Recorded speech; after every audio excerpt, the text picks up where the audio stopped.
네, 이번 시간에는 경제적 기본권에 관해서 살펴보도록 하겠습니다. 경제적 기본권에서는 재산권, 그리고 직업 선택의 자유, 소비자의 권리를 대표적으로 살펴보도록 하겠습니다. 자, 이제 경제적 자유와 경제적 기본권에 관련된 영역이라든가 내용들을 한번 살펴보도록 하겠습니다. 근대적 인권 선언에 입각한 경제적 자유, 즉 19세기 초에 이렇게 이루어진 경제적 자유방임주의에서는 소유권의 불가침이라든가 절대적 재산권의 보장이 강조가 되었습니다. 이러던 것이 19세기 중엽 이후에 산업화의 진행에 따라서 질병이라든가 빈곤, 실업 등의 사회적 문제가 발생하게 되었죠. 따라서 경제적 자유방임주의의 수정이 필요하다는 그러한 주장들이 제기되었습니다. 그러면서 20세기 초에 각국 헌법상의 경제 질서가 재편되는 그러한 일들이 나타나게 됩니다. 경제적 자유의 한계, 그리고 재산권 행사에 있어서 사회적인 책임을 갖다가 강조하게 되는 그러한 일들이 나타나게 됩니다. 1919년 바이마르 헌법을 보면 경제생활의 질서는 모든 국민에게 인간다운 생활을 보장해 주기 위하여 정의의 원칙에 입각하지 않으면 아니 된다. 이러한 한계 내에서 개인의 경제적 자유는 보장된다라고 되어 있습니다. 또 소유권은 의무를 수반한다라고 되어 있고요. 그 행사는 동시에 공공복리에 이바져야 된다라고 규정이 되어 있습니다. 이렇듯 양차 세계대전 이후에 모든 국민들의 그 인간다운 생활을 보장하기 위한 재산권의 절대화가 아닌 상대화, 그리고 다양한 사회적 기본권 규정들이 헌법에 들어오게 됩니다. 또한 1960년대 이후엔 경제적 약자에 대한 국가적 배려를 갖다가 확대 강화하기 위해서 노동 기본권을 보장해주고 전면적인 사회 보장을 추진하게 됩니다. 또 소비자 대중의 안전과 권익의 보장, 이런 같은 게 필요한 실질적 경제적 자유를 갖다가 보장을 해주게 되죠. 그래서 경제적 기본권의 범주화를 만들게 되는 그러한 시도들이 일어나게 됩니다. 자, 현행 헌법과 경제적 기본권에 관련된 내용을 갖다가 잠시 살펴보도록 하겠습니다. 현행 헌법의 경제 질서는요, 사회적 시장 경제 질서 혹은 혼합 경제 질서라고 볼 수 있죠. 물론 근간을 이루고 있는 것은 자유시장 경제가 되겠습니다. 거기에 사회 정의의 실현, 그리고 국민의 경제 발전을 위해서 필요한 범위 내에서 국가의 규제와 조정이 가능한 그러한 형태라고 볼 수 있겠죠. 이렇듯 헌법은 일련의 사회적 기본권을 보장해주고 국가에 의한 사회 보장, 그리고 사회 복지 증진 의무를 갖다가 규정을 해놓고 있습니다. 현행 헌법의 경제적 기본권을 살펴보면요, 헌법 제15조에 있는 직업 선택의 자유, 그리고 제23조에서 규정하고 있는 재산권, 또 소비자의 권리라고 하는 것도 경제적 기본권의 하나로 보는 그러한 시각들이 있습니다. 자, 경제적 자유권의 보장 체계를 보면 경제적 자유를 제도적이고 물질적 측면에서 보장해주고 있는 제23조의 재산권 규정, 그리고 경제적 자유의 기능적이고 인적 측면에서 보장해주고 있는 제15조의 직업 선택의 자유, 그리고 소비자 권리 규정이 여기에 속하게 됩니다. 자, 이제 전반적인 그러한 경제적 자유와 관련된 내용들을 살펴봤고요. 이제 그 구성 요소들인 기본권들을 하나하나 살펴보도록 하겠습니다. 자, 첫 번째가 이제 재산권입니다. 재산권에 보장해주는 그 규정의 의미를 한번 살펴보도록 하겠습니다. 재산권 보장에 관한 규정은 우리 헌법 제23조에 규정이 되어 있습니다. 제1항 모든 국민의 재산권은 보장된다. 그 내용과 한계는 법률로 정한다라고 되어 있습니다. 또 재산권의 행사는 공공복리에 적합하도록 해야 한다. 그리고 제3항에는 공공 필요에 의한 재산권의 수용이라든가 사용 또는 제한 및 그에 대한 보상은 법률로서 하되 정당한 보상을 지급해야 된다라고 규정을 해놓고 있습니다. 자, 이것이 헌법 제23조의 재산권의 보장과 관련된 내용이라고 할 수 있겠죠. 재산권과 관련된 이 조항은 23조가 가장 직접적이기도 하겠지만 뭐 제13조의 모든 국민은 소급 입법에 의하여 참정권의 제한을 받거나 재산권을 박탈당하지 아니한다. 혹은 제22조의 저작자, 발명가, 과학기술자와 예술가에 걸리는 법률로서 보호한다. 라고 하는 조항도 물론 같이 관련성을 가지게 되겠죠. 자, 그럼 이러한 규정의 의미를 한번 살펴보도록 할게요. 사유재산 제도의 보장이라고 하는 그런 사회적 기조 위에서 원칙적으로 모든 국민의 구체적 그런 재산권은 자유롭게 이용하고 그리고 사용, 수익, 처분 이런 것들을 보장해주고 있죠. 하지만 공공의 필요에 의해서 재산권을 사용하거나 수용하는 경우 또는 제한하는 그런 헌법 규정의 요건을 갖춘 경우에는 예외적으로 허용을 해준다라고 하는 것입니다.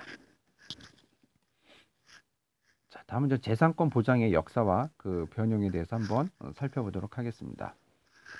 근대 초기에는 전 국가적 그리고 천부적 인권으로서 신성 불가침의 권리로 간주가 되었죠. 우리가 근대 민법의 기본 원리를 이렇게 떠올리시면 알 수 있겠죠. 뭐 소유권 절대 원칙 이런 것들이 여기에 해당되는 거라고 볼 수 있겠죠. 그래서 재산권이라든가 계약 자유의 절대화를 갖다가 도모를 하고 있었습니다. 이것이 19세기 말로 가고 그리고 20세기로 오면서 이러한 재산권의 자유권적 성격에 변화를 가져오게 됩니다. 그리고 경제 영역에 있어서 국가가 가지고 있는 그런 태도도 바뀌게 되는 거죠. 그동안 가지고 있었던 개인주의적 그리고 자유주의적인 세계관이 단체주의적 그리고 사회주의적 이러한 세계관이 거기에 이제 가미가 되는 거죠. 그러므로 인해서 재산권에 대해서 그 밖의 자유권과 달리 전 국가성을 갖다가 인정해주지 않고 또 내용과 한계도 법에 의해서 규정된다고 해서 재산권이라는 것을 자연권에서 실정권으로 격화시키는 그러한 결과를 가져오게 됩니다. 또 개인의 경제 영역에 대한 국가적 태도도 본래 인전 간섭을 하지 않는 그런 자유방임주의였었는데 이젠 적극적인 간섭 혹은 규제와 조정주의로 전환이 되었습니다. 이렇듯 재산권을 바라보는 기본권의 성격이 조금 변화가 되었다라고 하는 겁니다.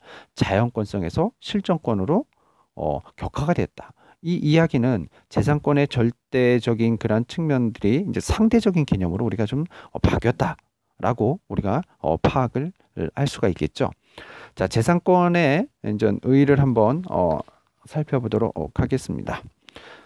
자, 간단하게 이야기하면 경제적 가치가 있는 모든 공법상 그리고 사법상의 권리 이것이 바로 재산권이다 라고 이야기를 할 수가 있는 거죠. 헌법 제23조 1항이 규정하고 있는 재산권, 자, 사적 유용성 및 원칙적 처분권을 내포하는 재산 가치가 있는 구체적 권리다 라고 이렇게 9호 헌파 36에서 설치를 하고 있습니다.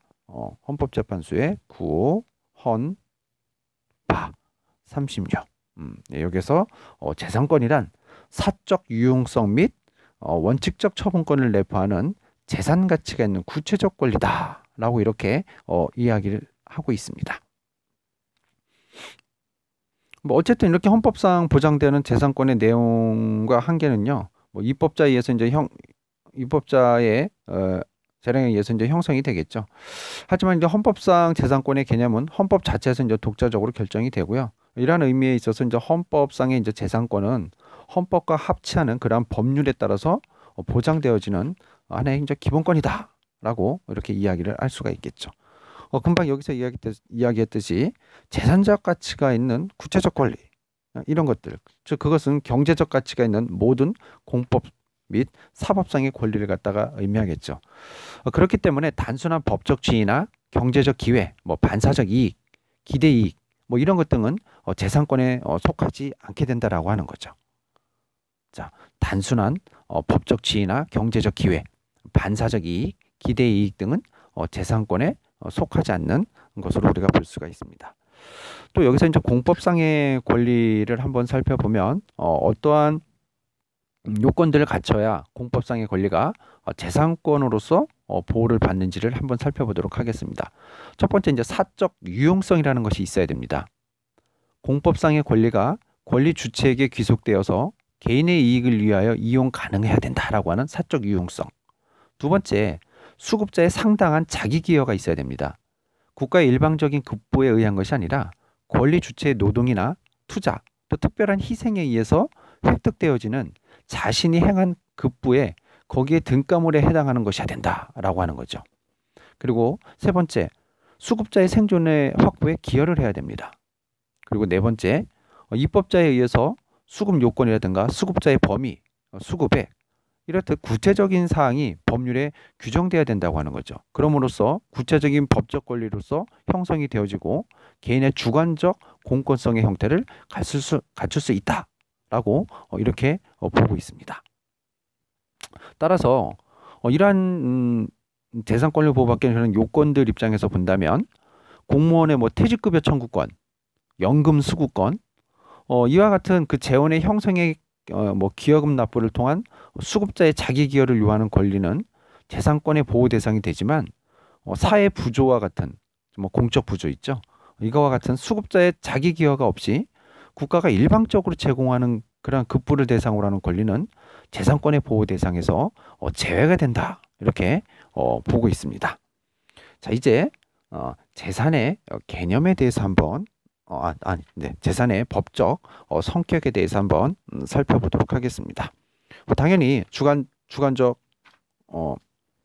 방어권의 개념과 그리고 제도 보장이라고 하는 법적 성격을 가지게 됩니다. 자, 여기는 이제 학설이 좀 나눠지게 되는데요. 자유권설이다, 제도 보장설이다, 아니다, 권리와 제도를 갖다 동시에 보장해주고 있는 설이다. 이렇게 해서 절충설의 입장을 따르기도 하는데요. 자, 자유권설은 헌법상의 재산권 보장이라는 것은 개개인의 재산상의 권리의 불가침을 의미하는 자유권이다라고 하는 겁니다. 천부적 인권으로서 재산상의 자유권을 보장해주고 있는 것이다라고 하는 거죠. 이에 반해서 이제 제도 보장설은 헌법상의 재산권 보장이라는 것은 사유재산제도의 보장을 의미하는 것이다.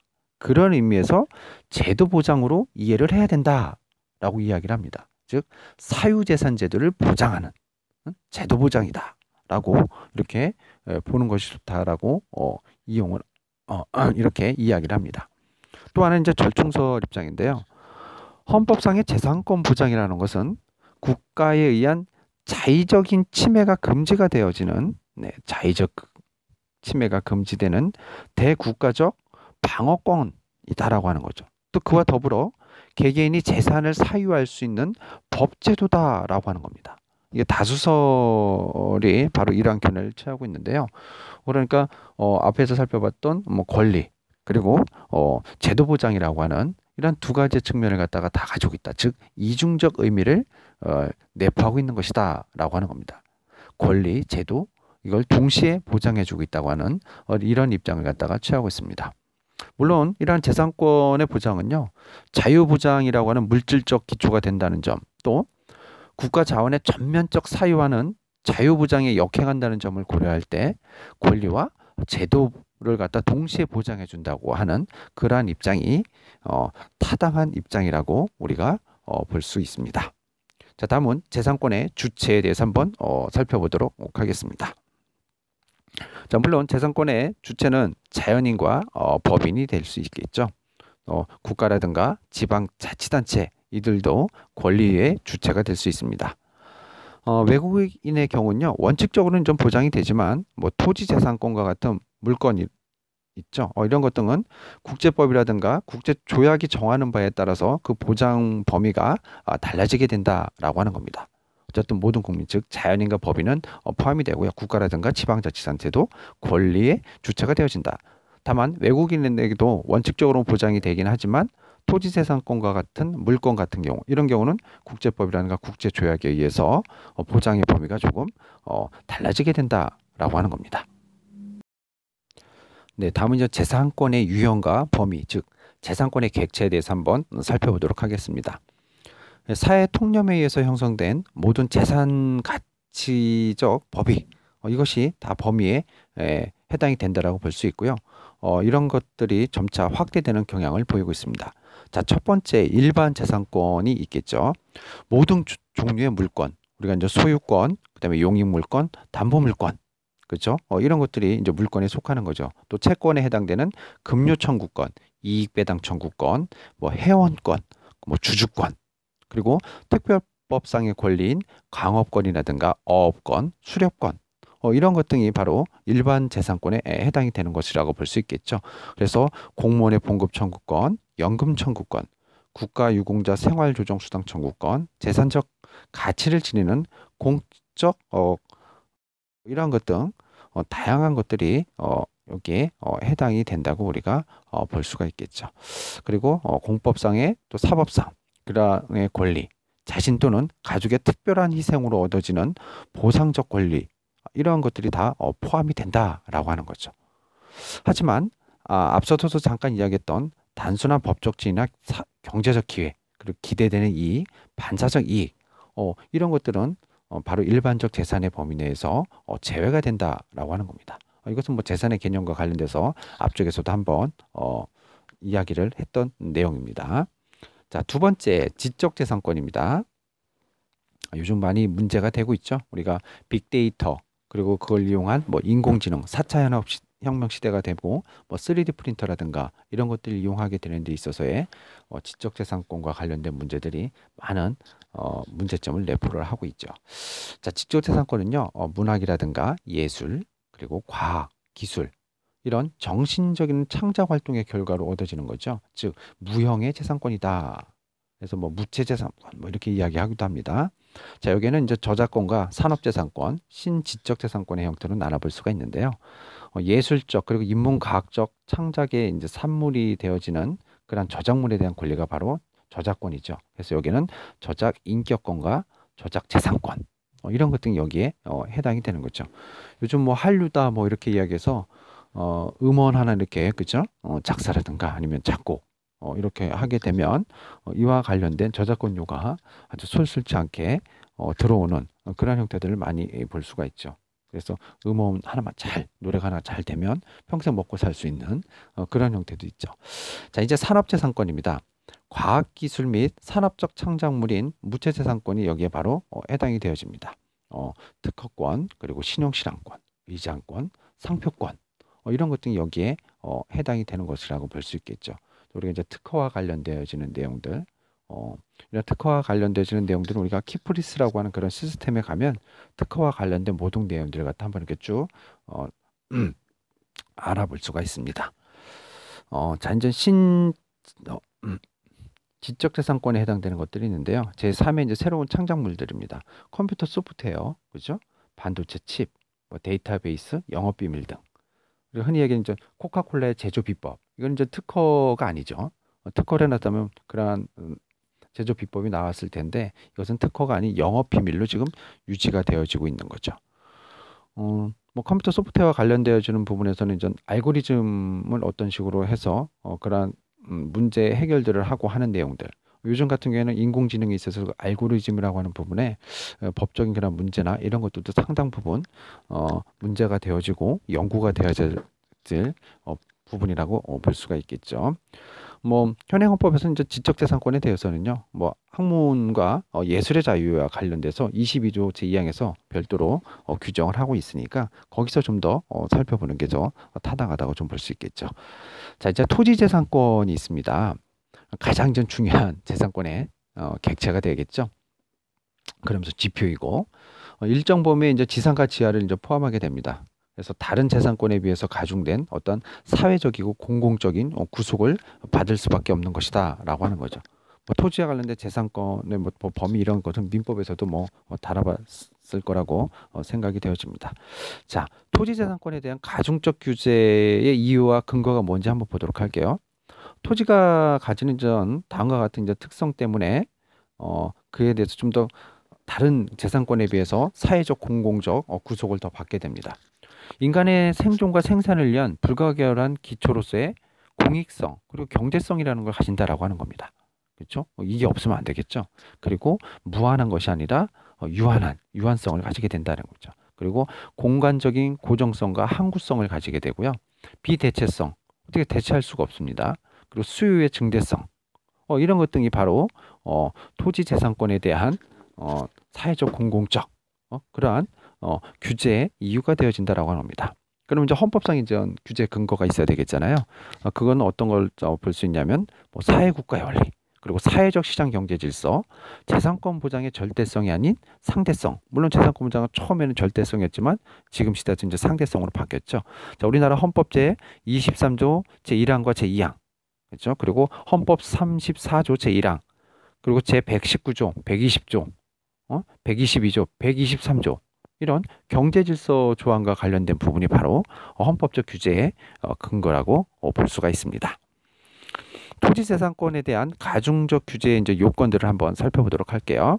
거기에는 이제 성숙 요건, 절차적 요건, 보상 요건 이렇게 우리가 이야기를 해볼 수가 있습니다. 자, 성숙 요건. 소수의 대지주에 의한 토지의 이제 독점화가 나타나게 되죠. 그리고 극심한 토지의 투기, 그래서 지가가 이제 급상승하게 되는 그런 경우를 우리가 볼 수가 있겠죠. 바로 옆에 이제 세종특별자치시가 있죠. 이쪽 부분도 아주 땅값이 많이 올랐습니다. 그래서 초창기에 그쪽에 사셨던 분들 지금까지 거기에 계셨으면 아주 부동산이 상당히 많이 오르는 그런 부분들이 있죠. 자, 이제 절차적 요건을 보면요. 토지 재산권에 대한 규제 입법을 갖다가 제정을 하게 된다라고 하는 거죠. 그래서 뭐 무상물수라든가 전면적 사회화 이런 것들은 이제 허용하지는 않는 것이고요. 어쨌든 규제와 관련된 법률을 갖다가 제정하게 됩니다. 또 이제 보상 요건이 있는데 거기에는 재산권자가 입게 되는 손실에 대해서 이제 정당한 보상을 해주도록 돼 있다라고 하는 거죠. 토지와 관련된 부분은 정당한 보상을 해주도록 돼 있다. 이 정당한 보상과 관련된 부분은 뒷부분에서 다 한 번 더 나올 것입니다. 정당한 보상이 과연 어느 정도까지가 정당한 보상에 해당이 되는 것이냐라고 하는 그와 관련된 이야기들이 또 관련된 많은 논의들이 있습니다. 자, 세 번째 이제 토지재산권에 대한 가중적 규제 이제 유형들이 있습니다. 토지의 뭐 국공유화를 한다거나 토지 소유의 상한을 제한한다거나 또 토지 재산권의 권능을 갖다 제한하는 이런 것 등이 있을 수 있겠죠. 그래서 토지거래 허가제, 그린벨트, 그렇죠? 토지개발제 제한 구역과 관련된 제도들, 개발부담금 제도 등 이런 것들이 있죠. 이와 관련된 내용들은 헌법재판소에서는 전 하폰이다라고 보고 있습니다. 이런 것들은 가중적으로 규제를 하고 있는 형태라고 볼 수 있겠죠. 토지재산권 제한의 이제 한계와 관련된 내용을 보면요. 사회국가적 한계, 그리고 법치국가적 한계, 민주국가적 한계의 입장에서 살펴볼 수가 있습니다. 전국의 토지를 일시에 전면적으로 제한하는 규제 입법 이런 것들은 허용을 하지 않는다라고 하는 사회국가적 한계, 또 토지 재산권에 대한 규제 조치는 법률에 의해야 된다라고 하는 법치국가적 한계, 그렇죠? 또한 토지 재산권에 대한 규제 조치는 규제 입법 과정이나 규제 행정 과정에서 주민과 이해관계인의 참여가 보장이 돼야 된다라고 하는 겁니다. 따라서 과잉금지 원칙을 준수해야 되고 본질적 내용 침해해서는 안 된다라고 하는 이러한 민주국가적 한계에 부딪히게 된다라고 하는 거죠. 따라서 전국의 토지를 일시에 전면적으로 제한하는 그런 규제 입법은 할 수가 없는 것이고 또 토지 재산권에 대한 규제 조치를 하려면 법률에 의해야 된다라고 하는 겁니다. 또 그러한 규제 조치가 들어갈 때 규제 입법 과정 내지는 규제 행정 과정에 주민 내지는 이해관계인의 참여가 보장이 돼야 된다라고 하는 거죠. 또 이러한 토지 재산과 관련된 어떤 제한을 할 때는 과잉금지의 원칙을 준수해야 되고 본질적 내용을 갖다가 침해해서는 안 된다라고 하는 그러한 토지 재산권 제한의 한계에 관련된 내용을 살펴보았습니다. 다음은 재산권의 내용을 한번 살펴보도록 이제 사유재산 제도와 관련된 내용을 보도록 하겠습니다. 자, 사유재산. 생산수단의 사유를 갖다 이제 보장하게 되는 내용이겠죠. 그래서 재산권의 보장 내용인 이러한 사유재산제는 생산수단 사유의 보장을 갖다 의미하는 것이다 라고 하는 겁니다. 사유재산이라고 하는 것은 사유재산제는 생산수단의 사유를 갖다가 보장해 주고 있는 것이다. 그런 의미다 라고 하는 겁니다. 이러한 사유재산제에 대한 제한의 한계를 보면 모든 생산수단을 국공유한다거나 또 비록 보상을 전제로 하고 있더라 하더라도 뭐 사형기업의 국공유화 또는 상속제도의 부인 등 이러한 것 등은 허용이 되지 않는다라고 하는 겁니다. 그렇죠? 허용돼서는 안 된다라고 하는 것. 그렇죠? 자, 다음 사유재산권의 보장에 대해서 살펴보도록 하겠습니다. 사유재산권 보장의 기본적인 내용을 살펴보면 재산의 소유, 그리고 상속, 그리고 재산의 사용, 수익, 처분권 이런 것 등을 다 포함하는 내용으로 볼 수 있겠죠. 그래서 국가에 대한 재산권에 대한 보호 청구권, 재산권 침해가 일어났을 시 법률 유보와 본질적 침해 내용의 금지 이런 것 등을 갖다가 내포하고 있다라고 볼 수 있겠죠. 자, 자의적인 과세권 행사의 금지와 관련된 내용은 국가의 과세권 행사에 따른 재산권의 침해라고 하는 것은 법적 근거와 합리적인 이유가 있어야 된다라고 하는 겁니다. 따라서 과세 요건의 법정주의라든가 과세 요건 명확주의, 소급과세 금지의 원칙, 실질 과세의 원칙, 납세자 권리 보호 원칙 이런 것 등을 준수해야 된다라고 하는 거죠. 그래서 자의적인 과세권을 갖다 행사할 수 없도록 하고 있다는 거죠. 법적 근거와 합리적인 이유에 의해서 요청돼야 된다라고 하는 겁니다. 또 소급입법에 의한 재산권의 박탈을 갖다 금지하고 있죠. 앞서서 우리가 재산권과 관련된 내용에서 23조 하면서 뭐 헌법의 제13조도 제가 예를 들었었잖아요. 그래서 헌법 제13조 제2항에서 명문의 규정이 있습니다. 그렇죠? 소급입법은 원칙상 이루어질 수 없다라고 하는 내용이겠죠. 진정 소급입법과 이제 부진정 소급입법으로 나눠볼 수 있는데요. 진정 소급입법을 한번 볼게요. 과거에 완성된 사실 또는 법률 관계를 규율 대상으로 하는 소급입법이다. 따라서 입법자의 입법 형성권보다는 당사자의 신뢰 보호라든가 법적 안정성의 존중이 필요한 것이다라고 하는 거죠. 이럴 경우에는 특단의 사정이 없는 한 원칙적으로 위헌에 해당이 된다. 이렇게 볼 수 있습니다. 자, 부진적 소급 입법을 한번 보도록 할게요.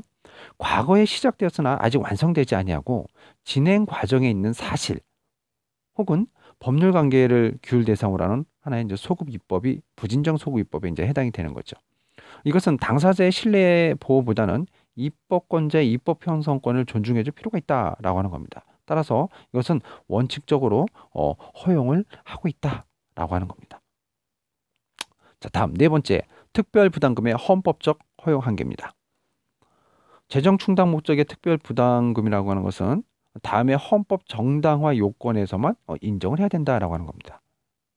재정 충당 목적의 특별 부담금이라고 하는 것은 아래와 같은 네 가지의 요건에 해당될 때만 인정해 줄 수 있다라고 하는 겁니다. 자, 집단의 동질성, 객관적 근접성, 집단적 책임성, 그리고 집단적 효용성이 있습니다. 자, 집단적 동일성을 볼게요. 일반인과 구별되어지는 동질성을 지닌 특정 집단이라고 인정되는 사람에게 부과가 돼야 된다라고 하는 겁니다. 두 번째, 객관적인 근접성이 있어야 된다. 특별 부담금을 통해서 달성하려고 하는 특정 경제적 또 사회적 가제 그리고 그와 관련된 객관적 관련성이 있어야 된다라고 하는 거죠. 또 하나 집단적 책임성을 갖다 가지고 있어야 됩니다. 과제 수행을 위해 조세 외적인 부담을 져야 할 책임이 인정될 만한 그러한 집단에게 부과가 돼야 된다라고 하는 거죠. 또 집단적 효용성도 있어야 됩니다. 특별 부담금의 수입이 특별 부담금 납부자의 집단적 이익을 위해서 사용됐어야 된다라고 하는 것. 이러한 특별 부담금에 대한 것을 갖다가 인정하려고 한다면 이러한 네 가지의 요건을 있을 때 가능하다라고 하는 겁니다. 자, 다음은 재산권의 한계와 관련된 내용을 살펴보도록 하겠습니다. 자, 사유재산제의 한계. 우리가 헌법 제23조 제1항 이 이문을 보면 재산권의 내용과 관계는 법률로 정한다라고 규정을 해놓고 있죠. 그래서 사유재산자와 재산권 한계에 관한 법정주의를 여기다 규정했다라고 볼 수 있는 거죠. 재산권에 관한 개별적 법률 유보다라고 하는 겁니다. 우리가 기본권을 제한하는 데 있어서는 헌법 유보 그리고 법률 유보의 형태가 있다 그랬죠. 헌법 유보도 일반적 헌법 유보, 개별적 헌법 유보. 그렇죠? 그리고 법률 유보에서도 일반적 법률 유보, 개별적 법률 유보. 우리가 개별적 법률 유보는 일반적인 법률 유보에 해당되는 것은 헌법 제37조 이하. 그렇죠? 헌법 제30조에서 이야기하는 기본권을 제한하는 목적 세 가지가 있죠. 국가의 안전보장, 질서유지, 공공복리. 그렇죠? 이걸 다루고 있는 부분이 일반적 법률 유보. 그때 이제 개별적 법률 유보할 때 이 재산권에 관한 얘기도 언급을 했었습니다. 사유재산의 이제 내용과 범위를 입법자가 규정할 수 있도록 헌법이 법률에 위임을 한 경우라고 볼 수 있겠죠. 자, 구체적인 재산권의 이제 한계와 관련된 내용들을 보면요. 재산권의 행사라고 하는 것은 뭐에? 네, 공공복리에 적합하도록 해야 된다라고 하는 거죠. 공공복리에 적합하다. 그래서 헌법 제23조 제2항에 규정이 되어 있죠. 법률에 의해서 내용과 한계가 확정된 이러한 재산권의 행사에 있어서는 공공복리 적합성 이것이 있어야 된다라고 하는 거죠. 아까 이제 앞쪽에서 살펴봤던 재산권의 뭐 사회적 제약, 뭐 개별적 이것도 뭐 개별적 헌법 유무에 해당되는 겁니다. 따라서 그러한 재산의 종류가 어떻게 되는지 성질, 형태, 조건에 따라서 제약의 정도는 그 사안에 따라서 달라질 수가 있습니다. 이러한 재산권 행사의 공공복리 적합 의무의 법적 성격과 관련돼서는요, 뭐 윤리적 의무설이라든가 법적 의무설이 대립을 하고 있습니다.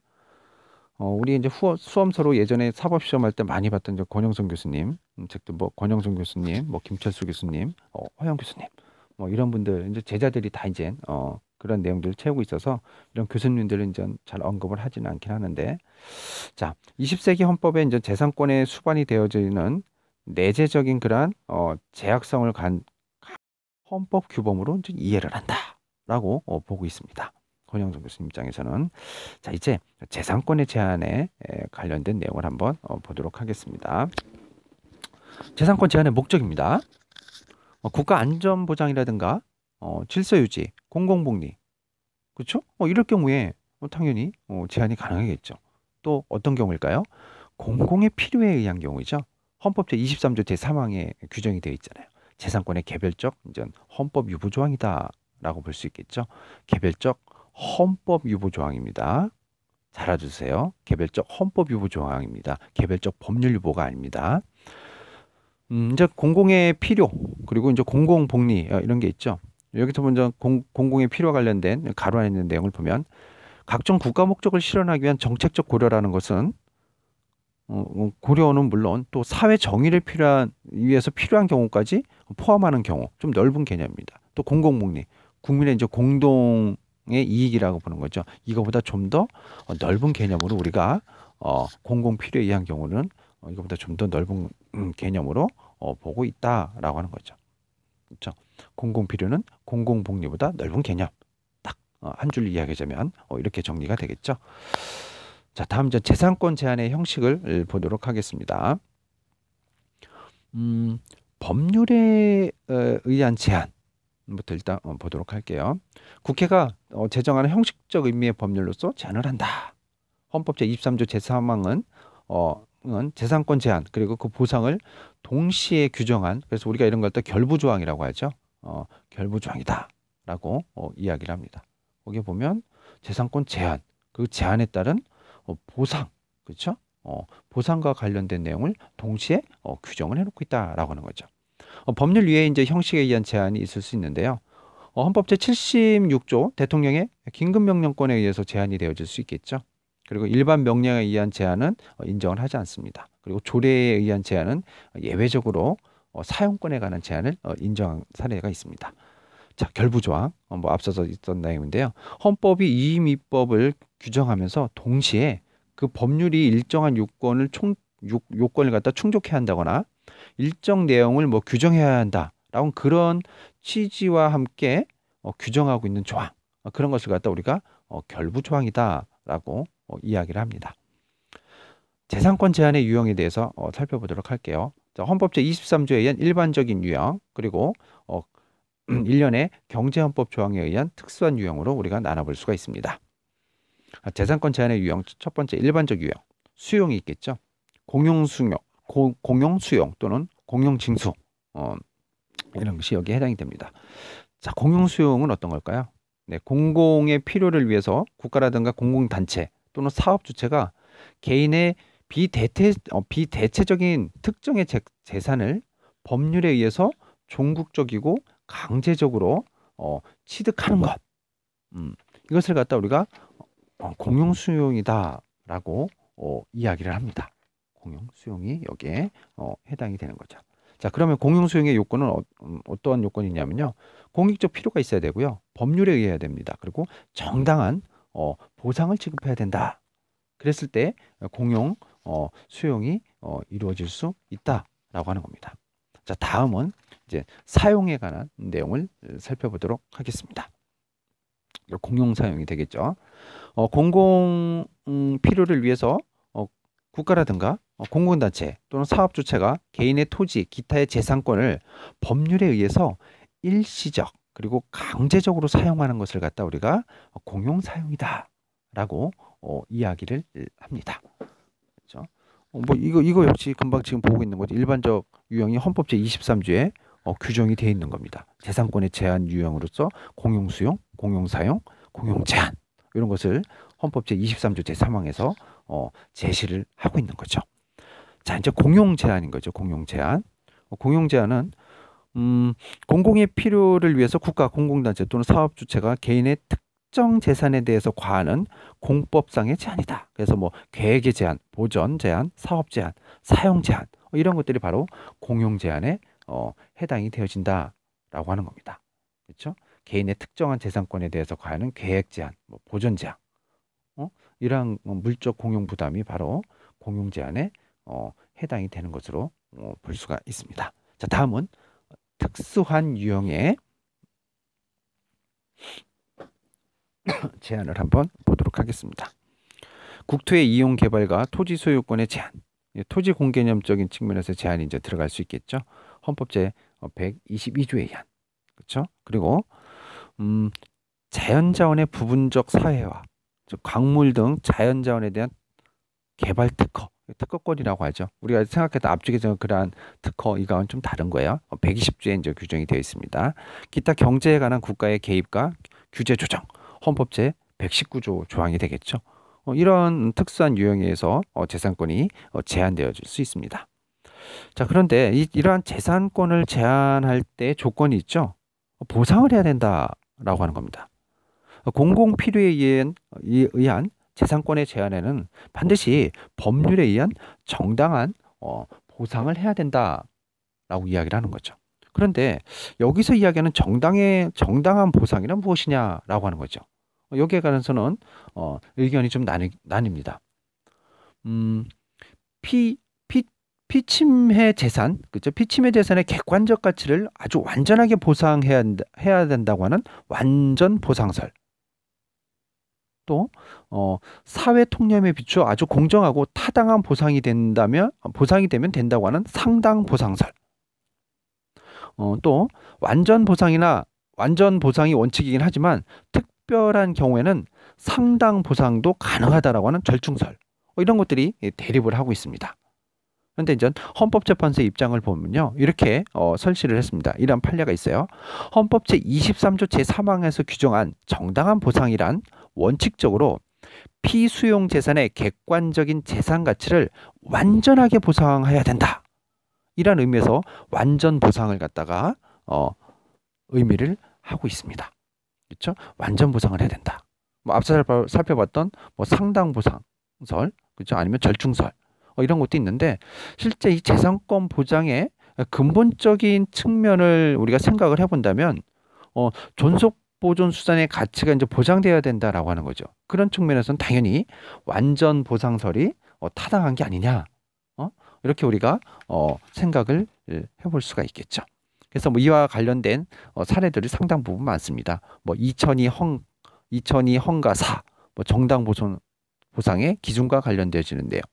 이런 것들이 대표적인 사례라고 우리가 볼 수 있겠죠. 이외에도 아주 다양한 내용들이 납니다. 뭐 공시지가와 관련돼서 그러한 보상이 어떻게 이루어져야 되는지 하는 내용들이 상당 부분 나타난다. 그래서 헌법 제23조 제3항에 규정하는 정당한 보상이란 뭐다? 완전 보상을 의미한다. 객관적인 재산 가치를 완전하게 보상해주는.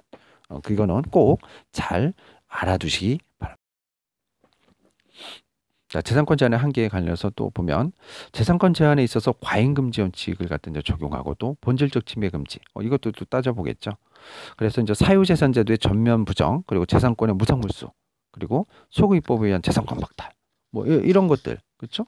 이런 것들은 해서는 안 되겠죠. 그렇죠? 사유재산제를 전면적으로 부정한다. 이것들은 말도 안 되는 얘기가 되겠죠. 그렇죠? 재산권을 뭐 무상물수한다거나 소급입법에서 재산권 박탈 이런 것들은 해서는 안 된다라고 하는 제한할 때 한계에 해당되는 내용이라고 볼 수 있겠죠. 재산권의 이제 침해와 구제. 재산권 침해를 보면요. 공공 필요에 의하지 않은 침해, 또 법률에 의하지 않은 침해, 보상 없는 침해, 과잉 침해. 이런 것들이 있겠죠.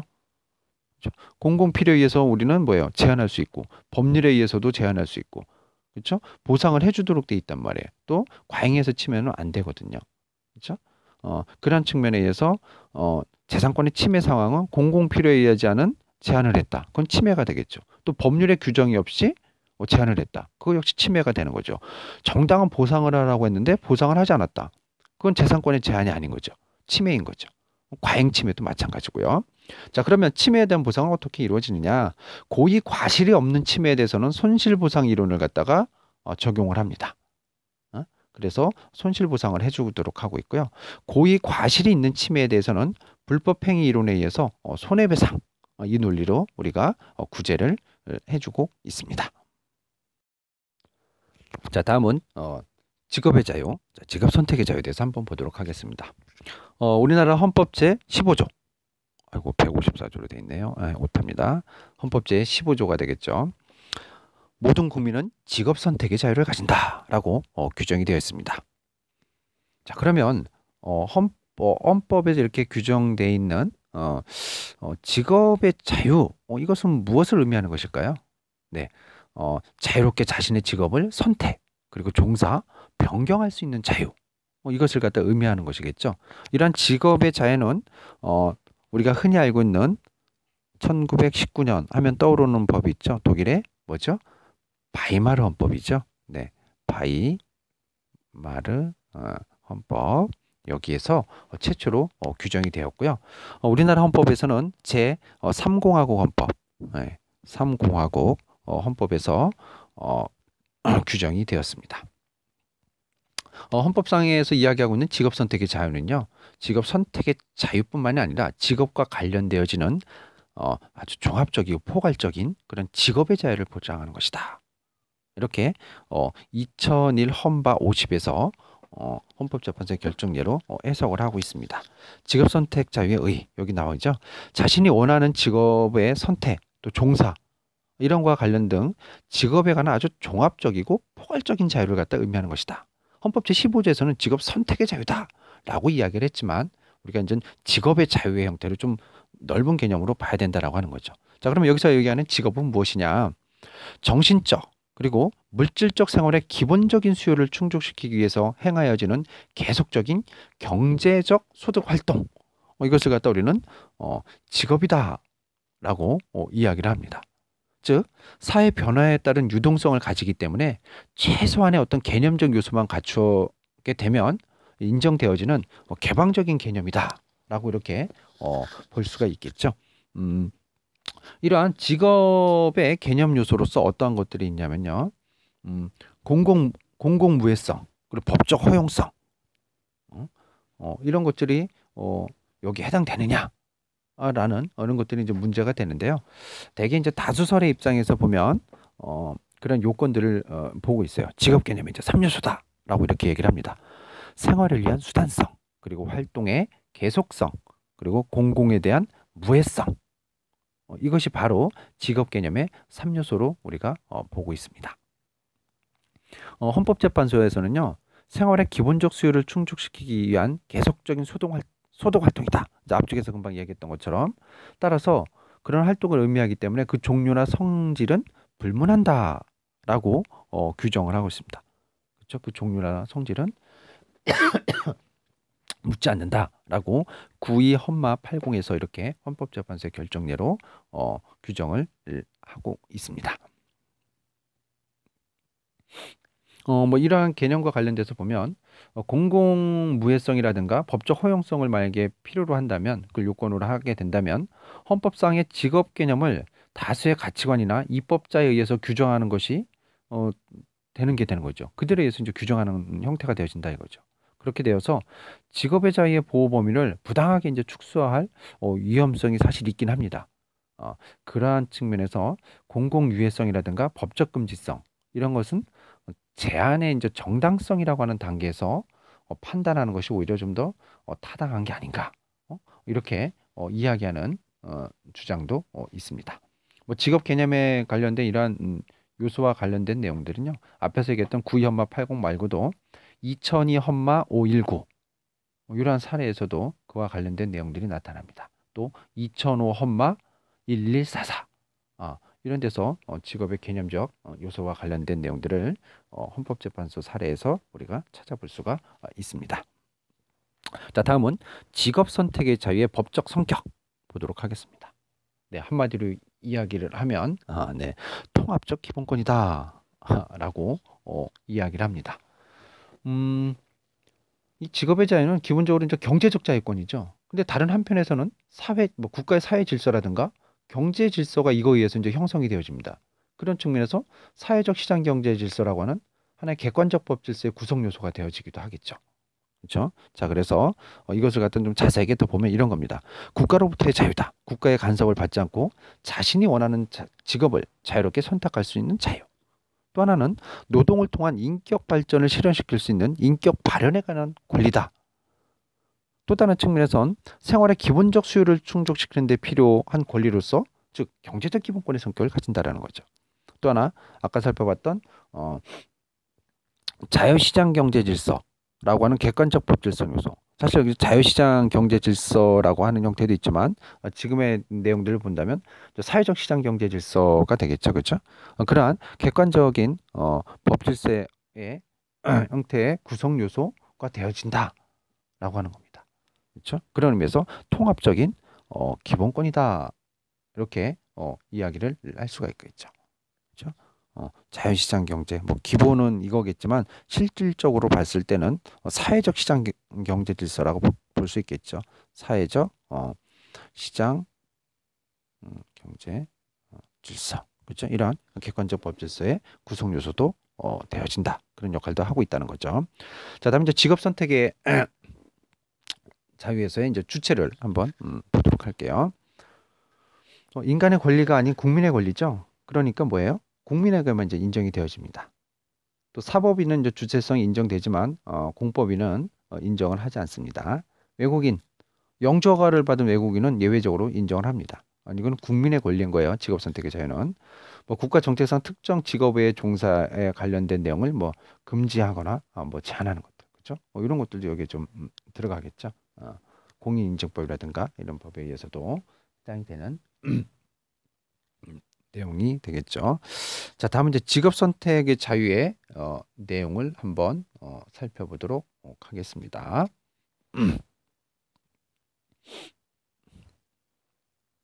자, 직업 선택의 자유의 내용 어떻게 되고 있는가 한번 살펴보도록 하겠습니다.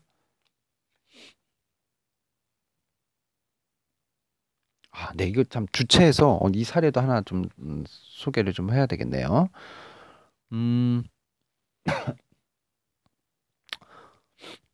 직업의 자유 중에서 직업 선택의 자유는 인간의 존엄과 가치 및 행복 추구권과도 아주 밀접한 관련을 가지는 만큼 단순히 국민의 권리가 아닌 인간의 권리를 보아야 할 것이므로 외국인도 제한적으로라도 직장 선택의 자유를 향유할 수 있다. 이렇게 2007 험마 1083 2007 험마 1083 이 사례에서 이렇게 판시를 한 내용이 있습니다. 비의료인의 의료행위 규제 사건에서는요, 또 직업의 자유는 국민의 권리에 해당하므로 외국인이 국내에서 누리는 직업의 자유는 법률 이전에 헌법에 의하여 부여된 기본권이 아니다. 라고 이렇게 또 판시하기도 했습니다. 이건 2013년 험마 359, 2013 험마 359. 이렇게 외국인에 관련된 직업의 주체성과 관련된 부분은 일관되게 판단을 하고 있지는 않습니다. 사례별로 조금 다르죠. 근데 뭐 최근 거에서는 기본권이 부여스럽다라고 하는 그러한 사례가 나온 게 있습니다. 2013 험마 359 그죠? 이렇게 상반된 내용이 나오기도 합니다. 자, 직업 선택의 자유의 이제 내용을 구체적으로 한번 살펴보도록 하겠습니다. 직업의 자유는요, 자신이 원하는 직업을 자유롭게 선택할 수 있는 직업 결정의 자유. 아주 좁은 의미에 있어서의 직업 선택의 자유죠. 또 자신이 선택한 직업을 자유롭게 행사할 수 있는 직업 행사의 자유, 직업 수행의 자유라고도 하죠. 그죠? 이런 것들을 다 포함합니다. 따라서 전자에는 직종 및 직업 교육장 선택의 자유, 또 직업 이탈의 자유, 또 후자 지금 얘기했던 직업 행사의 자유는 뭐 영업의 자유, 경쟁의 자유, 직장 선택의 자유 이런 것들이 다 포함되는 형태로 우리가 볼 수 있겠죠.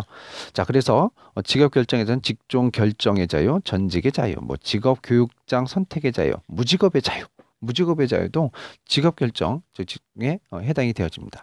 직업 수행의 자유에는요, 이런 것이 들어갈 수 있겠죠. 선택한 직업의 수행 또는 종사의 자유, 수행 방식의 자유, 뭐 개업하거나 계속할 수도 있고 뭐 종결할 수도 있겠죠. 하지만 직업 수행의 자유는요, 공공 질서에 미치는 영향이 크기 때문에 그 장소라든가 시기, 방법 이런 것 등에 대해서는 제한이 가능하다라고 이야기를 합니다.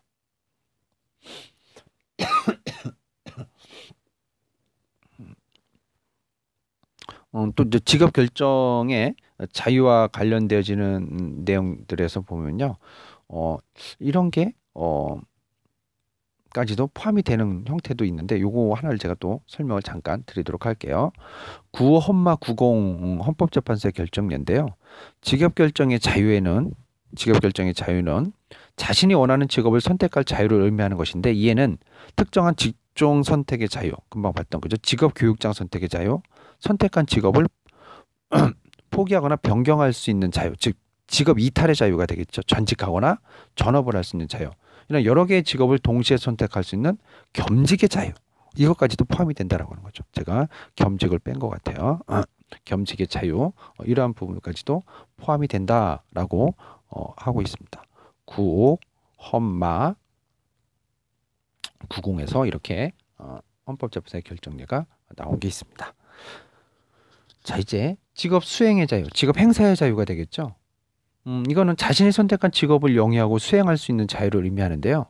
여기에는 독립된 형태의 자주적 직업 활동을 영위할 수 있는 영업의 자유라든가, 기업을 설립 경영할 수 있는 기업의 자유, 또 국가의 간섭 없이 타인과 경쟁할 수 있는 경쟁의 자유, 고용된 형태의 종속적인 직업 활동을 영위할 수 있는 직장 선택의 자유, 이런 것 등이 여기에 포함이 된다고 볼 수 있겠죠. 그렇죠? 그런 것들이 바로 직업 행사 수행의 자유, 선택한 직업의 수행 또는 종사, 그죠? 수행 방식, 아까 얘기했던 이런 것들이 여기에 해당이 되어진다라고 하는 겁니다. 이와 관련된 사례가 하나 있는데요. 96 험바 101 등 요 결정 예를 보면, 지방공무원의 의사에 반한 전입 전출은 지방공무원의 직장 선택의 자유를 침해한다 라고 이렇게 판시한 사례가 있습니다. 자, 직업 이탈의 자유도 있죠. 직업 이탈, 자신이 수행하거나 종사하는 직업을 자유롭게 포기 또는 이탈할 수 있는 자유, 영업의 자유도 있습니다. 헌법상 명문의 규정은 없어요. 하지만 학설과 판례상 인정을 하고 있습니다. 그래서 직업 수행 자유의 일부로 우리가 바라보고 있습니다. 그래서 이제 영업이라는 것은 개인의 생활의 기초를 이루게 되는 계속적이고 독립적인 수익적 활동, 뭐 이렇게 이야기할 수 있겠죠. 그래서 독립적 활동이라는 점에서 직업보다는 조금 좁은 개념이다, 이렇게 이야기를 할 수 있겠습니다. 자, 다음은 직업 선택의 자유의 효력을 한번 보도록 할게요. 대국가적 효력이 있죠, 당연히. 그죠? 모든 국가 권력을 직접 구속하게 됩니다. 그래서 국가에 의한 직업 선택, 직업 종사의 강제나 방해하는 걸 갖다 우리가 배제할 수 있다라고 하는 거죠. 제3자유도 있겠죠.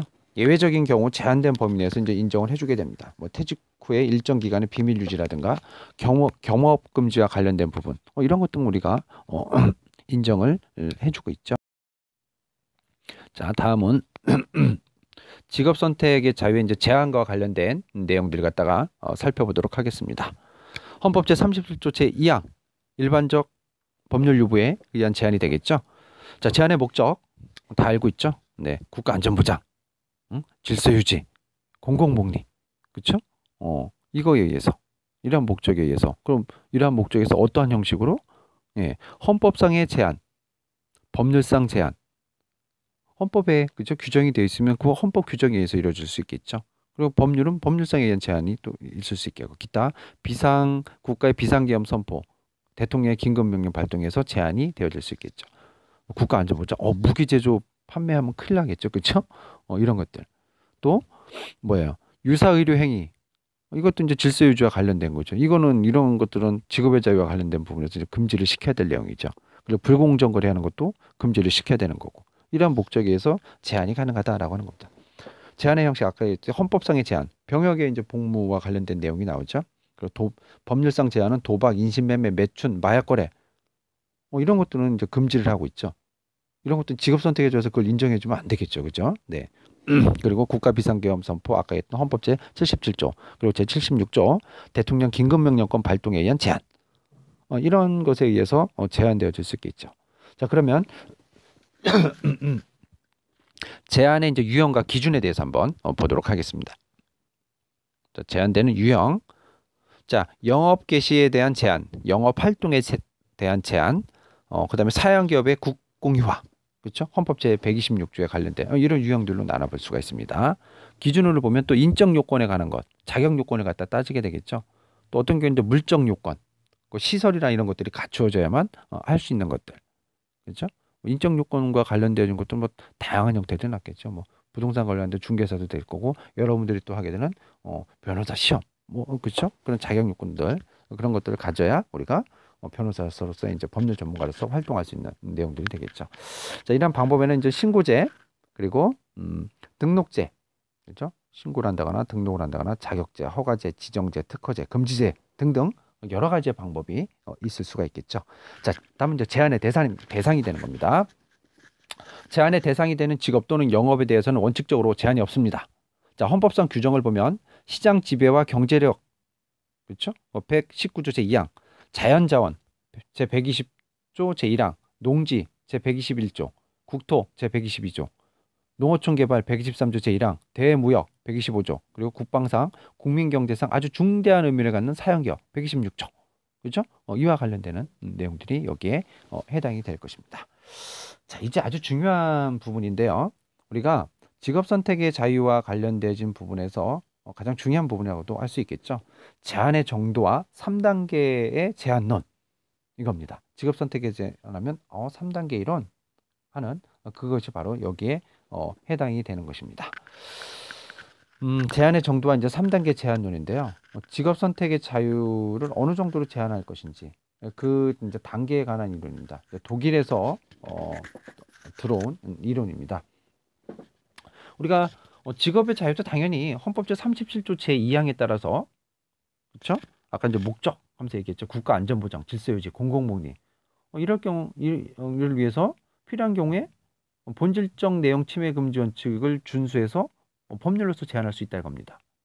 헌법 제 37조 2항의 요건도 맞춰야 되고 그러면서 본질적 내용의 침해를 하지 말아야 되겠죠. 그러면 법률로서 제한할 수 있다는 겁니다. 근데 여기서 직업의 자유에서의 이제 과잉 금지 원칙을 이제 구체화한 것이 바로 독일 연방 헌법재판소의 1958년도에 나온 판결이에요. 이제 약국 판결.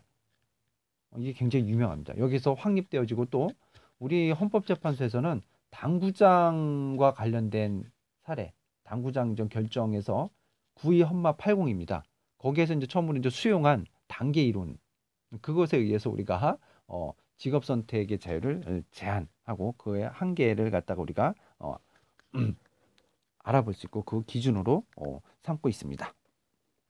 이 단계 이론이라는 것은요, 과잉금지 원칙 중에서 특히 침해 최소성 원칙을 아주 구체화한 것입니다.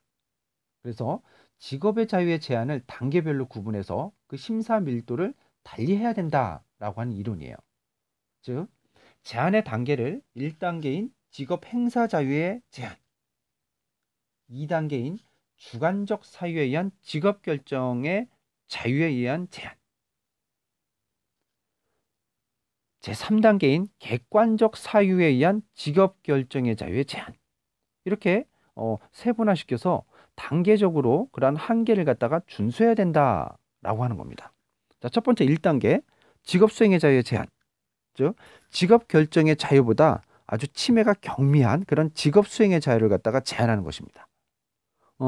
영업 허가의 거부 대신 영업 시간을 제한하는 경우, 그렇죠? 뭐 유흥업소 관련돼서 뭐 심야 영업과 관련되어지는 시간을 제한한다거나 이런 것들, 그렇죠? 영업 방법에 관련된 제한, 뭐 택시의 10부제 뭐 운영하고 이랬던 것 저기 있죠? 그런 것들이 바로 여기에 해당되는 것이다라고 하는 거죠. 즉 음, 업무 시간이라든가 장소, 방법, 내용 이런 것 등의 제한처럼 자유로운 직업 선택을 전제로 해서 직업 행사의 일부를 제한시키는 것. 그죠? 이런 것을 갖다가 의미하는 겁니다. 자, 2단계는요. 2단계는 주관적 사유에 의한 직업 결정의 자유의 제한이다라고 이야기를 합니다. 단순히 그냥 뭐 2단계 제한 이렇게 표현을 하는데요. 이런 것들은 교육과정의 이수라든가 시험의 합격과 관련되는 등 기본권의 주체가 스스로 충족시킬 수 있는 그런 주관적 사유와 결부시켜서 직업 결정의 자유를 갖다 제한하는 것을 갖다가 우리가 이야기를 합니다. 즉 일정한 주관적 사유에 의뢰되는 뭐 교육의 이수, 그렇죠? 뭐 시험 합격 이런 것 등을 이유해서 직업 결정의 자유를 갖다 제한하는 경우가 있을 수 있겠죠. 당연히 직업의 성질상 일정한 기술이 있어야 되고 전문성이 좀 있어야 되는 거 아닙니까? 그렇죠? 그럴 경우에 이것에 의해서 우리가 제한을 한다라는 겁니다. 다음은 이제 3단계인데요. 3단계의 제한은 이것은 거리 제한 등 기본권 주체가 스스로 충족시킬 수 없는 객관적인 사유와 이제 결부를 시킵니다. 그래서 직업 결정의 자유를 제한시키는 그것을 갖다 우리가 3단계라고 이야기를 하는데요. 이건 금방 얘기했듯이 객관적 사유에 의한 직업 결정의 자유 제한이에요. 객관적 사유. 위에는 주관적 사유였죠. 2단계. 자, 객관적 사유를 이유로 한 직업 결정의 자유의 제한은요. 공공복리, 그렇죠? 이런 것들을 위해서 아주 명백하고 현존하는 위험 방지상 아주 불가피하다. 그래서 어쩔 수 없이 예외적으로 인정해야 되는 상황. 이런 경우가 바로 3단계에 해당이 되는 것이라고 볼 수 있겠죠. 뭐 화학류의 제조, 판매, 운송, 그렇죠? 이런 것 등은 공공에 대한 위험 방지를 완벽히 할 수 없잖아요. 그렇기 때문에 이런 경우에는 제한을 하는 이런 것이 바로 3단계에 해당되는 것이라고 우리가 볼 수가 있습니다. 자, 어쨌든 1단계의 제한은요. 합리적인 공익상의 이유가 있으면 이제 정당화되는 거예요. 또 2단계에서의 제한은 뭐예요? 중대한 공익의 보호, 그거에 의해서 정당화가 될 수 있고요. 또 3단계에서는 월등하게 중대한 공익에 대한 아주 명백하고도 현존하는 위험의 방지, 이것에 의해서 정당화되어지는 거죠. 아까 살펴봤던 화학류를 제조, 판매, 운송하는 것들, 그렇죠? 이런 것 등에 의해서 우리가 제한을 할 수 있다라는 겁니다.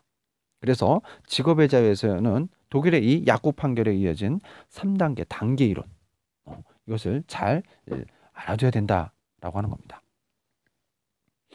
물론 이게 3단계 이론에 의해서 직업 자유의 제한에 있어서는 보다 아주 구체적이고, 그렇죠? 그러한 구체적인 한계를 이제 제시하는 점에서는 아주 유용한 심사 기준이 되어지는 거죠. 그렇긴 하지만 직업 결정 또 직업 수행의 구분은 그 제한 정도를 표현하는 증표에 이제 불과한 것인데, 그렇죠? 뭐 확정적 기준은 아니잖아요. 그래서 실체적인 그 관점에 의해서 보다 세분화된 어떤 그 단계적 접근이 좀 필요한 것이 아니냐, 이렇게 주장하는 분들도 있습니다. 그래서 이런 단계 이론과 관련되어지는 내용들, 제한과 관련되어지는 게 뭐 2006 험마 352 방송 광고 판매 대행 독점 체계, 그리고 2012 험마 271 방송 광고 판매 대행 경제 체제 등등, 또 뭐 변호사 시험 응시 자격 제한과 관련된 2012 험마 365, 그리고 2009 험마 754 등등 아주 다양한 이거와 관련된 사례들이 상당 부분 굉장히 많거든요. 그와 관련된 우리가 판례 등과 사례들 갖다가 정리를 해서 3단계 이론에 적용되는 것들이 어떤 것들인지 살펴보시기 바랍니다. 3단계 이론 굉장히 중요합니다. 자, 제한의 한계. 과잉금지 원칙을 준수해야 되겠죠. 그리고 본질적 내용을 갖다 침해해서는 안 되겠죠.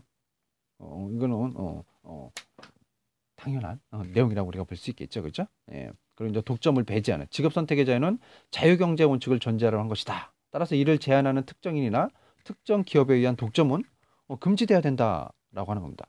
물론 경제 정책상에 있어서의 경쟁을 갖다 제한하고 있다라고 하는 것이 있다면 뭐 그런 것 등은 여기에 이제 해당이 인정을 한다고 볼 수 있겠죠. 자, 어쨌든 이거 직업 자유와 관련된 헌법재판소에 관련된 판례들이 상당 부분 많거든요. 뭐 일일이 뭐 열거할 수 없을 정도로 상당히 많으니까 이러한 내용들은 잘 체크를 해서 살펴봐야 될 점입니다. 경제적 자유와 관련된 뭐 앞쪽에 재산권과 관련된 부분도 많이 나오기도 하지만 직업 선택의 자유와 관련된 이런 부분도 상당 부분 많이 나타나게 됩니다. 뭐 직업 행사의 자유와 관련된 뭐 내용, 아니면 뭐 주관적 사유에 의한 뭐 직업 결정 자유의 제한, 뭐 객관적 사유 등등 아주 다양한 형태로 뭐 직업 결정의 자유와 관련된 자유 아니면 직업 행사의 자유와 관련된 이런 식으로 구분해서 관련되는 사례들을 갖다 한번 정리를 해서 공부하시는 게 좋습니다. 자, 다음은 소비자 권리와 관련된 내용을 갖다가 살펴보도록 하겠습니다.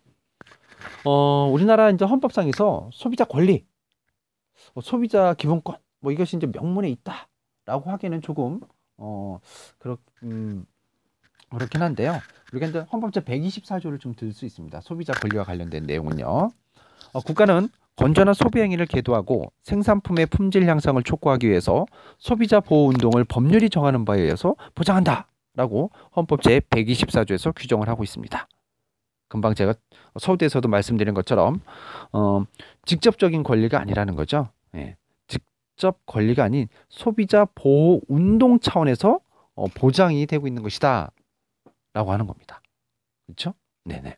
그래서 우리나라 헌법재판소 판례 뭐 96헌가 18, 뭐 2003 헌바 92 여기 이제 사례를 보면 이렇게 나옵니다. 소비자 권리란 소비자가 소비 생활을 영위하기 위하여 공정한 가격으로 양질의 상품 또는 용역을 적절한 유통 구조를 통하여 적기에 구입하거나 사용할 수 있는 권리, 이것을 의미한다 하면서 그 속에서 이제 헌법재판소에서 소비자 권리를 기본권으로 이제 인정하고 있는 그런 사례가 여기에 이 사례가 거기에 해당이 되는 것입니다. 자, 우리가 이제 소비자의 권리와 관련 살펴보도록 하겠습니다. 금방 헌법재판소의 사례를 이제 봤던 것처럼 소비자의 권리가 어떤 개념을 갖다 의미하는 것이냐? 소비자가 인간다운 생활을 하기 위해서 공정한 가격으로, 자, 인간다운 생활을 하는 겁니다. 인간다운 생활을 영위하기 위해서 공정한 가격으로 양질의 상품이라든가 용역을 적절한 유통 구조를 통해서 적절한 시기에 구입하거나 사용할 수 있는 권리다. 그렇죠? 제가 좀 전에 이야기를 했었던 내용이죠. 2003 헌바 92, 예, 2003 헌바 92 혹은 96 헌가 18, 예, 96 헌가 18. 여기에 보면 이렇게 소비자의 권리란 뭐다라고 헌법재판소의 결정례로 개념 정의를 내려놓고 있습니다. 소비자 권리인전 연역과 관련된 내용들을 좀 살펴보면요. 독점자본주의적 대량 경제 체제야. 대량 생산, 대량 유통이죠. 말 그대로 산업혁명에 의해서. 그렇죠? 그런 체제에서 거대한 재벌 기업의 행포로부터 소비자의 보호를 해줄 필요성이 제기가 되었다라고 하는 겁니다. 이 소비자의 문제는요. 대량 생산, 대량 유통. 그렇죠? 이런 체제가 됨으로써 소비자 문제가 불거지게 되었다라고 볼 수 있습니다. 그래서 이제 최근에는 소비자 주권론이라든가 소비자 기본권과 관련된 독자적인 권리성을 인정해서 헌법에 규정을 해야 되는 게 아니냐라고 주장을 합니다. 여기에는 저도 전적으로 동의를 합니다. 소비자 보호운동 차원에서만 주장할 게 아니라 소비자 기본권으로서의 독자적인 부분들을 해서 우리가 규정을 해줄 필요가 있다고 하는 겁니다. 소비자 권리와 관련된 내용은요. 물론 우리가 1960년대 미국의 케네디 대통령 소비자의 권리 보호에 관한 특별 교서 여기에 이제 4대 권리와 관련된 내용이 여기에 규정이 되고 있거든요. 그리고 1960년대 이 각국의 헌법에서 또 입법적 차원에서 이제 보장을 하고 있다라고 합니다. 우리나라는 뭐 1980년도에 헌법에서 소비자 보호 운동을 규정을 했고요. 제5공화국 헌법이죠. 네. 그리고 1980년대 소비자 보호법이 제정이 되었고 지금 이제 소비자 보호 차원이 아니라 소비자 기본법으로 바뀌었습니다. 소비자가 더 이상 보호의 대상이 아닌 스스로 현명한, 그죠? 스스로 현명한 소비자가 되어야 된다고 하는 그런 측면에서 보호라는 측면보다는 이제 기본법의 형태로 됐고요. 우리나라에서 소비자 권리와 관련된 부분은 사실상 경제 정책의 일환으로 보장을 해주고 있었습니다. 즉 경제 정책을 펴다 보니까 부수적으로 소비자의 권리를 갖다가 보장해주는 그런 형태였다는 거죠. 소비자와 관련된 부분을 독립적으로 바라보지 않았던. 우리가 1960년대부터 경제개발 5개년 개혁을 쭉 해오면서 그런 속에서 소비자와 관련된 권리들이 점차 이제 성장을 해왔던 거죠. 지금 나름대로 소비자학 그런 학문도 있고 소비자와 관련된 그런 법률들 그런 부분들이 상당 부분 많이 발전을 했다고 볼 수가 있습니다. 자, 소비자 권리 이제 헌법적 근거를 보도록 할게요. 기본적인 헌법의 근거로서는 우리가 헌법 제10조 인간의 존엄성 존중 및 행복 추구권 그렇죠? 이걸 들기도 합니다. 그리고 직접적인 근거 조항은 소비자 보호 운동을 규정한 헌법 제124조 그렇죠? 제124조 보충적 근거 조항으로서 헌법에 열거되지 아니한 자유와 권리의 보장 헌법 제37조 제1항이 되겠죠.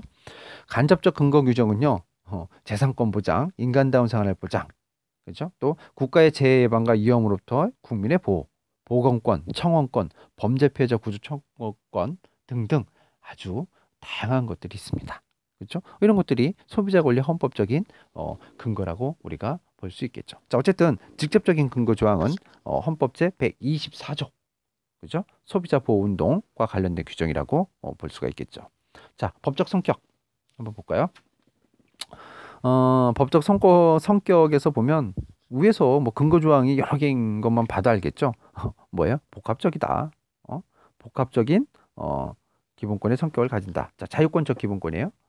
자, 상품 또는 용역의 자유로운 선택, 그리고 소비자 행동에 대해서 방해받지 않을 권리. 이건 자유권적 기본권인 거죠. 자, 경제적 기본권 측면에서 보면 양질의 상품, 그죠? 또는 용역을 공정한 가격으로 구입해서 사용해야 된다. 그래서 경제적 손실을 갖다가 피할 수 있는 권리. 그렇죠?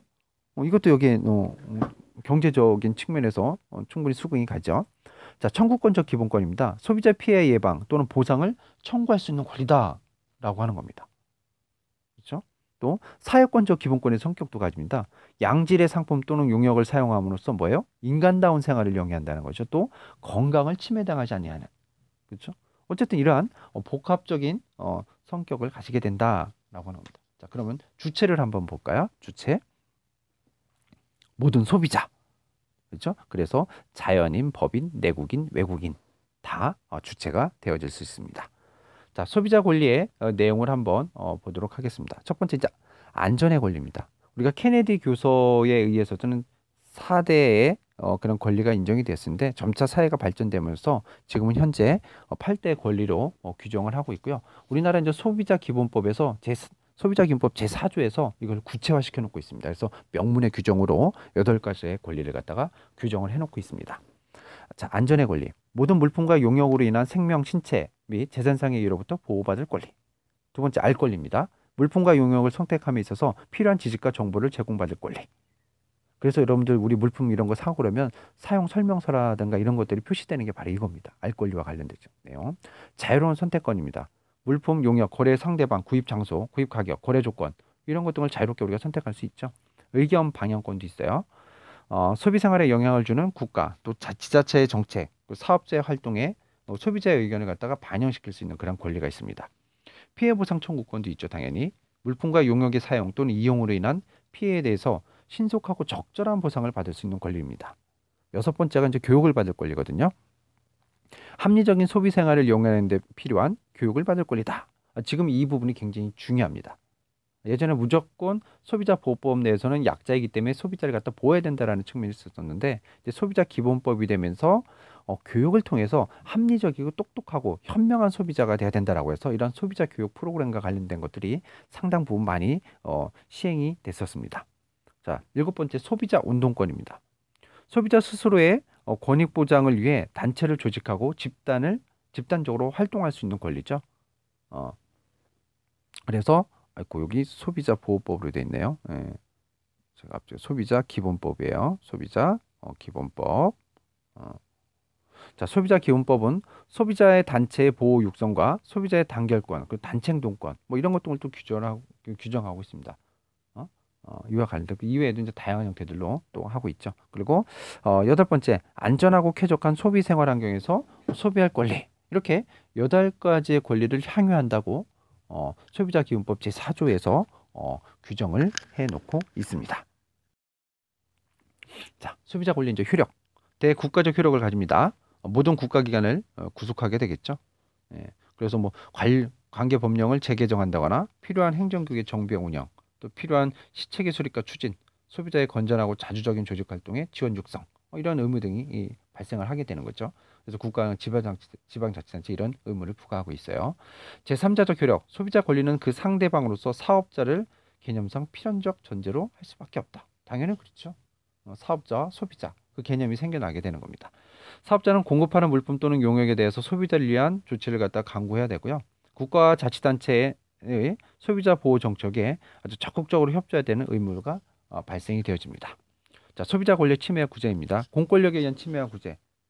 당연히 청원권 행사할 수 있고 행정소송, 국가배상 청구, 국가구조 청구, 헌법소송 등을 갖다가 제기할 수 있겠죠. 사인에 의한 침해에서는 소비자 기본법, 이거는 자꾸 제가 기본법인데 기존에 이제 보호법 자꾸 익숙해서 그걸 쓰는 것 같아요. 기본법입니다. 이에 의한 피해 구제, 그렇죠?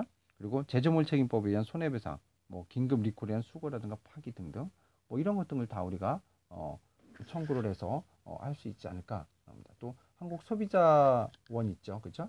한국 소비자원, 네, 한국 소비자원. 이 한국 소비자원 이게 지금 이제 이쪽 진천, 충청도 여기 진천 그 혁신도시 쪽에 이제 있습니다. 예전에 양지역 쪽에서 소비자 보호원 이렇게 돼 있었는데 지금은 소비자원 해갖고 이와 관련된 걸 구제하거나 그와 관련된 업무를 맡고 있는 것이 바로 한국 소비자원입니다. 네, 이상 경제적과 관련된 내용까지 마치도록 하겠습니다.